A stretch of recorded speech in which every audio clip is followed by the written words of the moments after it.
Hello everyone, welcome to today's mathematics class. Today we are going to start from question number 9 of worksheet 13.2 class 9. इसमें हमने आज के इस video में today will do the last three questions 9, 10 and 11 and these three questions are very very important questions. देखते हैं what is question number 9. Question number 9 है there is a closed cylindrical tank. Closed, remember, right. जब भी closed होगा तो कौन सा surface area निकलेगा? Obviously the total surface area. It is made up of steel. ठीक है, तो पहले पार्ट में इसने बोला there are two parts. First part में बोला है इसकी डायमेंशंस दी हैं, ये जरूर मेंशन करना है. रेडियस ऑफ, सिर्फ कई बच्चे आर ही लिख के छोड़ देंगे, ये ध्यान रखना. Radius of closed cylindrical tank, ये वर्ड बड़ा जरूरी है. डायमीटर दिया है 4.2, डिवाइड किया 2.1 और its height h 4.5. First part में हमें बोला है we find its curved surface area. We are asked to find, otherwise curved surface area की जरूरत नहीं थी क्योंकि ये क्लोज सिलेंड्रिकल टैंक था, तो इसका कौन सा सरफेस एरिया निकलना था? Total surface area. But we are asked to find in the first step कि find its curved surface area. क्या होता है सिलेंडर का curved surface area? 2πRh. Formula लिखा, it's curved surface, it's means understood है close cylindrical tank की बात हो रही है. ठीक है, 2πRh फॉर्मूला, वैल्यूज फिल करी, कैलकुलेशन की. ठीक है, कैंसिलेशन वगैरह जो काट के फाइनली ये बना and what it came 59.4 meter square. Calculations करके ये आया. ठीक है, अब सेकेंड पार्ट में इसने बोला है कि ये स्टील से बना है. It is made up of steel and during this making process of this cylinder, obviously जब इसको बनाएंगे तो सीधा सिलेंडर तो जनरेट हो नहीं जाएगा. कर्व्ड सरफेस को रोल करके आप उसको इसकी शीट को रोल करके कर्व्ड सरफेस बनाएंगे, फिर दो सर्कल काटेंगे, फिर वेल्ड करेंगे, तब कहीं जाके सिलेंडर होगा, बनेगा वो. ठीक है, तो अब क्या है, क्योंकि इसके बनाने के प्रोसेस में कुछ वेस्टेज भी होगी, तो वेस्टेज के बारे में बोला है. ही सेज, क्वेश्चन सेकंड पूछा है कि how much steel was actually used if 1/12 of the steel actually used in making this was wasted. 1/12 is wasted. How much steel is actually used. अब ये टोटल सरफेस एरिया मैंने निकालना था इसका, क्योंकि टोटल सरफेस पे ही तो स्टील लगी हुई है, तो टोटल सरफेस आई नीड. तो मैंने क्या किया इसमें, क्योंकि कर्व्ड सरफेस तो निकाला था मैंने, तो बचा क्या था फिर? दो सर्कल्स, बेसिस. तो एक सर्कल का एरिया 2πr², तो 2 का 2πr². ठीक है, तो मैंने कर्व तो निकला पड़ा था, दो बेसिस का एरिया निकाल दिया, दो सर्कल्स का एरिया, 2 into दैट करके इट केम 27.72 और कर्व्ड सरफेस में ऐड कर दिया दोनों सर्कल्स का एरिया. क्या बन जाता है? Total surface area. अगर आप ये नहीं करना चाहते हैं ये वाला स्टेप, नॉट अ प्रॉब्लम, आप सीधा टोटल सरफेस एरिया का फॉर्मूला लगाओ, 2πr into r plus h, आपका टोटल सरफेस एरिया निकल जाएगा, सेम इट विल कम. ठीक है, क्योंकि मैंने इसमें इसलिए इस वे से किया कि कर्व तो निकला था, तो उसमें दो बेसिस का निकाल के ऐड कर दो, टोटल बन जाएगा. इतना टोटल सरफेस यूज उस पे जो है स्टील, इतनी स्टील वहाँ पे यूज हुई है, क्योंकि ये स्टील से बना है. स्टील वेस्ट भी हुई है, तो एक्चुअल स्टील यूज्ड पूछा है इसने कितना, how much actual steel is used. तो सबसे पहले मैं उसको अज्यूम कर लूंगा, let actual steel used, actual steel used से x मीटर स्क्वायर. ऑब्वियसली ये स्टील का जो शीट है उसका सरफेस एरिया की बात हो रही है, x. नाउ स्टील वेस्टेड, कितनी वेस्ट हुई? इसने बोला कि 1/12 of the actual steel used waste हुई. 1/12 of actual steel use is x. इतनी वेस्ट हुई. इसका मीनिंग क्या हुआ? पहले तो मीनिंग समझते हैं कि अगर टोटल स्टील जो यूज हुई थी उसको 12 इक्वल पार्ट्स में डिवाइड कर दिया जाए तो how many parts are wasted? 1 part is wasted. 12 equal parts में डिवाइड करेंगे तो एक पार्ट वेस्ट हुआ है. 12 में से 1 part is wasted, then how many are used? 12 में से 1 गया, how many are left? 11. So therefore steel used how much? It is 11/12 of x. ठीक है। एग्जाम में ना क्वेश्चन ये थोड़ा सा चेंज करके डाला जा सकता है। कैसे? मैं बोलूं कि 3/20 of the steel, actual steel use is wasted. 3/20 ratio change कर दी मैंने, सिर्फ यहाँ 1/12 था, मैंने बोला 3/20। 3/20 मतलब कि 20 में से 3 पार्ट्स वेस्ट हो गए, तो यूज कितने हुए? 17। तो how much is used? 17/20 of that x obviously. तो रेशो चेंज होके आएगी ये, ठीक है। आई से कि 13/50, 13/50 part is wasted. 13/50 part means कि 50 में से 13 वेस्ट हुए। 13 वेस्ट हुए तो यूज कितने हुए? 50 - 13, ठीक है, दैट इज 37। तो हाउ मच स्टील यूज्ड? 37/50। ये चीज़ का ध्यान रखना, एग्जाम में ये रेशो चेंज करके आ सकती है आपको, तो आपने एक बार मीनिंग समझ लेना उसका, फिर रेशो जो मर्जी डाली जाए, it will not create any problem for you, ठीक है जी। तो now steel used how much? 11/12 of x meter square obviously. अब स्टील यूज हुई कितनी है वहां पे जो लगी हुई है? टोटल सरफेस पे इतनी स्टील लगी हुई है, टोटल सरफेस एरिया के equal 87.12। Now we'll put this steel used 11/12x equal to what? Equal to the total surface area. बस इनको इक्वल करो, वहां से x की वैल्यू निकलेगी जो कि हमारा आंसर है, ठीक है। यही चीज समझने वाली है इसमें। और ये तीनों के तीनों लास्ट 3 क्वेश्चंस अब वेरी वेरी इंपॉर्टेंट क्वेश्चन, ध्यान रखना प्लीज। पहले डेसिबल हटा लेते हैं, ठीक है। अब simple calculation work is there, बाकी कुछ ज़्यादा है नहीं। अब तो हम आंसर के पास ही हैं। 11/12 को उधर ले जाएंगे, रेसिप्रोकल रिमेंबर, ठीक है। ये 11 से कट जाता है। ज़्यादा प्रॉब्लम आए डिवाइड करके देख लेना इधर, ठीक है। मैं डिवाइड ही कर देता हूँ, 8 7 1 2, ठीक है। किससे डिवाइड करना? 11 से। 11 7 77, 10 1 डाउन, 11 9 दैट इज 99, 2 11 2 22। सो ये कट के कितना आया? 792, ठीक है।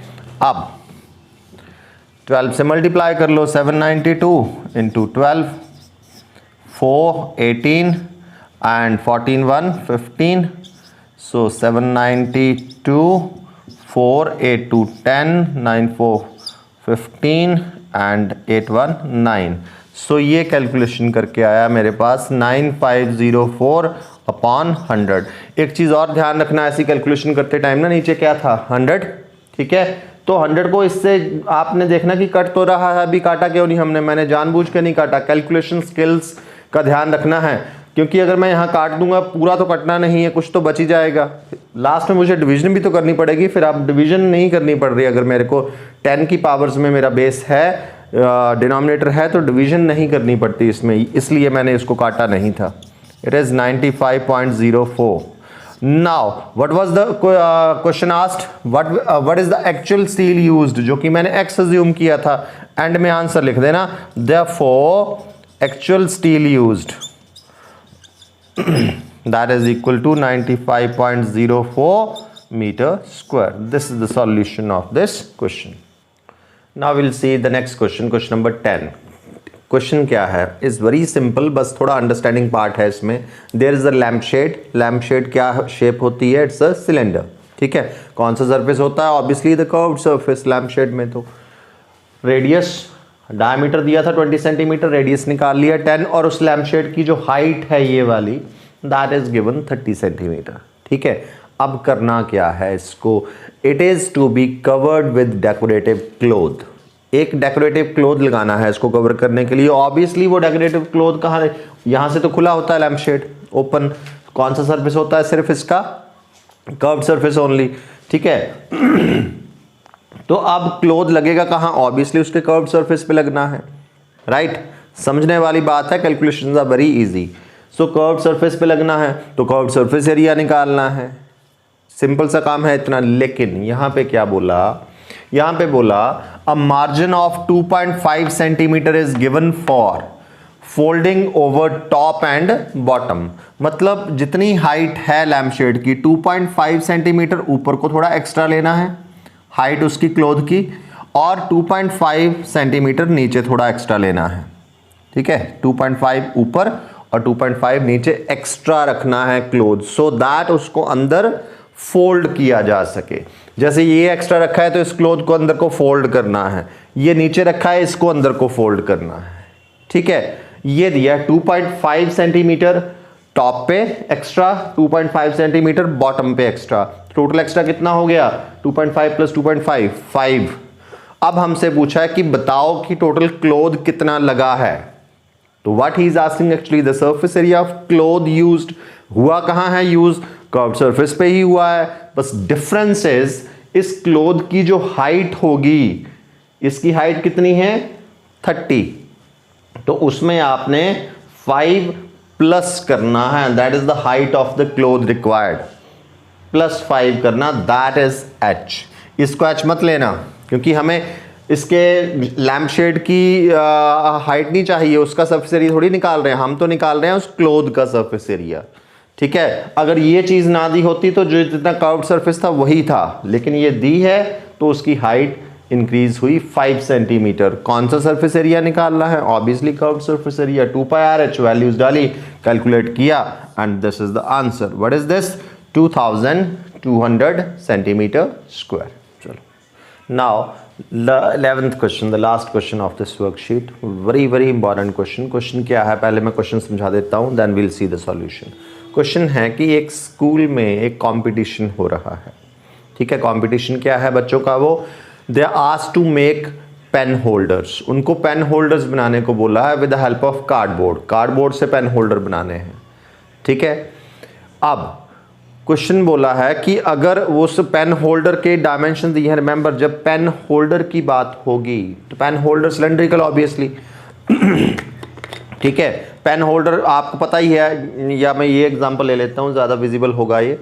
सिलेंड्रिकल, ये हाइट, नीचे से क्लोज होगा pen holder but open at the top, क्योंकि इसमें पेन होल्ड करने हैं तो ऊपर से बंद तो कर नहीं सकते इसको, तो पेन होल्डर की जब बात होगी क्लोज्ड एट द बॉटम, अगर इसको ले लूं मैं बॉटम से close but open at the top, ये पेन होल्डर, ऐसे हम उसमें पेन रखेंगे। ठीक है, this is the bottom, bottom closed but open at the top. अब मैं पूछूं आपसे कि how many surfaces it is having, it is having only 2 surfaces now, क्योंकि ऊपर से तो खुला है, तो कौन से 2 surfaces, one is the curved surface and one is it's base. तो एक पेन होल्डर बनाने के लिए इसकी डायमेंशंस दी हैं, रेडियस दिया है, base radius that is given 3 centimeter, और जो हाइट है that is given 10.5 centimeter. Pen holder कौन सी शेप होता है, cylindrical but open at the top, it has only 2 surfaces. ठीक है, one curved surface and one circle. Curved surface area क्या होता है इसका 2πr/h, और ये बेस सर्कल का एरिया πr²।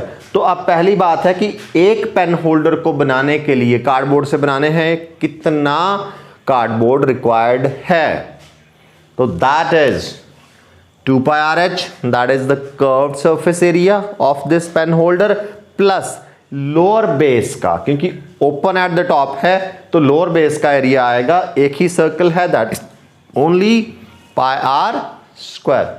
2πr/h, बस यही चीज है इसमें, इस क्वेश्चन में समझने वाली, दैट्स इट। ये समझ में आ गई, question done, solution done, dimension सारी दे रखी हैं। ठीक है, उसमें हमें कोई प्रॉब्लम नहीं है। तो एक पेन होल्डर को बनाने के लिए कितना कार्डबोर्ड रिक्वायर्ड है, that is 2πr/h plus πr²। और इसमें बोला है कि स्कूल में 35 स्टूडेंट्स पार्टिसिपेट कर रहे हैं उस कंपटीशन में, 35 स्टूडेंट्स। अब पूछा है कि बताओ कि स्कूल उनको कितना कार्डबोर्ड प्रोवाइड करवाएगा। वैसे अगर टेक्निकली देखा जाए तो क्वेश्चन की सेंस गलत है।